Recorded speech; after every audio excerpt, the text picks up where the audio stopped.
Wizardry, sorcery, and dinosaurs walking the earth. A prescription for movie magic, written by Dr. Mordrid.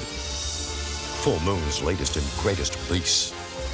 Charles Band, chairman, creator, and mastermind of Full Moon Entertainment, takes time out to direct. He manages to juggle directing with other Full Moon responsibilities by sharing the job with his dad, veteran film director Albert Band. You say action, I'll say cut. He's directed most of it. I came in when he was busy. Well, we do have that routine. I'll say something, and even if it's right or wrong, I'll say something like, okay, now the actor's going to move over there. Is this a good shot? Yes. It's the Ed McMahon yes. Or he'll say it, and I'll go, yes. Charlie was on all my sets when I was directing movies in Europe from the age of, I would say, 9, 10, 11, something like that. Yes. Yes, so it's an old relationship. Yes. There are more bands involved in Dr. Mordrid than the directors. Richard Band, who has composed countless Full Moon scores, including The Pit and the Pendulum, Puppet Master, Demonic Toys, and now Dr. Mordrid. And Charles' son, Alexander, the little whippersnapper from the museum. Man, they sure were giants. I remember them being much bigger. Action. Parker! Jeffrey Combs, star of Reanimator and From Beyond, is Dr. Mordrid. Move it, you're dead. He's a good sorcerer.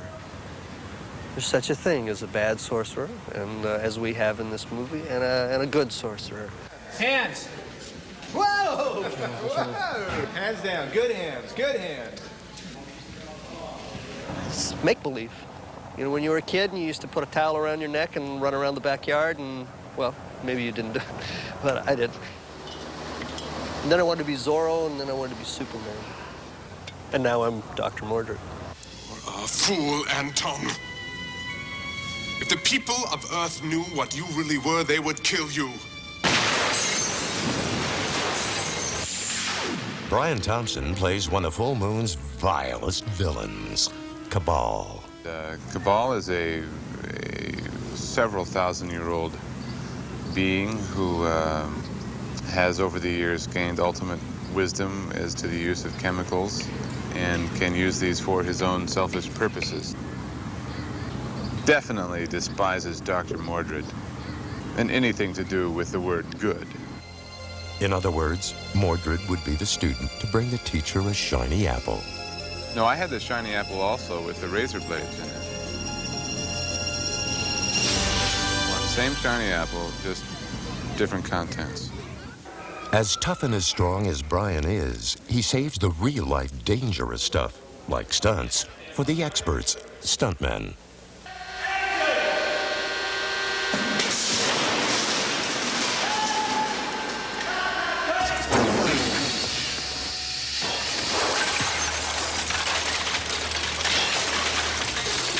Yes. Yes. No! I gotta kill him! Balancing the evil with good is Dr. Mordrid's love interest, Samantha, played by Yvette Kniper. Samantha's determined woman. She knows what she wants.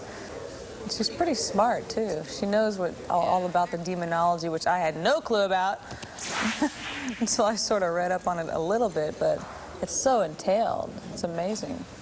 Will Full Moon fans see more of Sam and Mordrid? Well, that's for us to know and you to find out. But I told him about the twinkle in her eyes. Well, lots of twinkles. Oh, well. See, we won't tell you anything. It's all up to you guys. Yeah. Guess it could be worse. It could be better.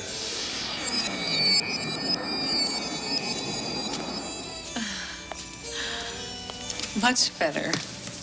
I think there'll probably be a second one. That I have no inside information. I just think that they'll probably, I mean, because it's interesting. It's fascinating. Yes. Dr. Mordrid takes place in New York, but was shot in Los Angeles. The mystical fourth dimension was shot in an even more mystical location, David Allen's studio. Yeah, this is the castle for the fifth dimensional world. This was designed by Dennis Gordon and built by Dennis and some of his artisans. In the movie, it was lit more or less normally, and this portion of the miniature tries to duplicate that area of the set that was built for the live action. And sometimes this castle has been used to complete the portion of the set that was never built and is put in with split screen so that we see what looks to be a larger part of the whole structure. David Allen has been animating inanimate objects for years, beginning with Gumby in the 60s, to the Pillsbury Doughboy in the 70s, to an Academy Award nomination for the young Sherlock Holmes in the 80s. David Allen continues to give Full Moon Films that extra touch of magic. Those 15-foot skeletons that everyone is reacting to in terror are in reality only 6 inches tall and never showed up on the set, except for the foot of Tyrannosaurus Rex. That was like about a half-scale foot of a actual Tyrannosaurus of this character here. So that was a pretty straightforward perspective effect shot, you know, the kind that had been done since the silent days. When you see the movie, hopefully you will believe that you're in some kind of a hall of fossils. We don't have any, in fact, in the set. There was never anything there at all, not even parts of a full-size one. Tell that to the poor security guard who's destined to be T-Rex hors d'oeuvre.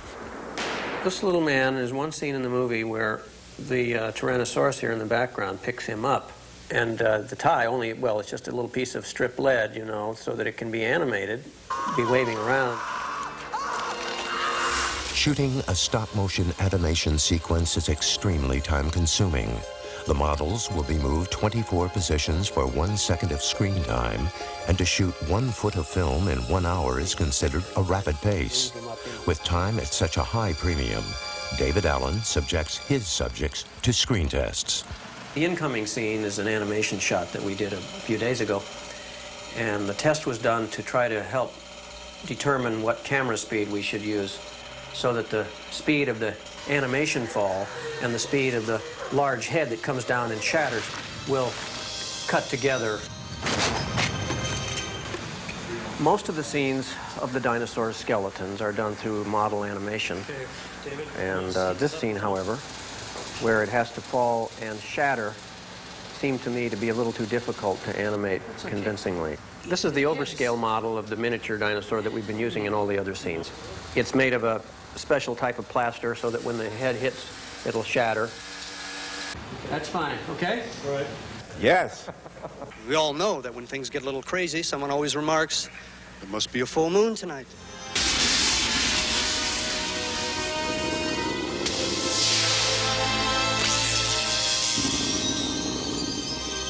Dr. Mordrid, master of the unknown.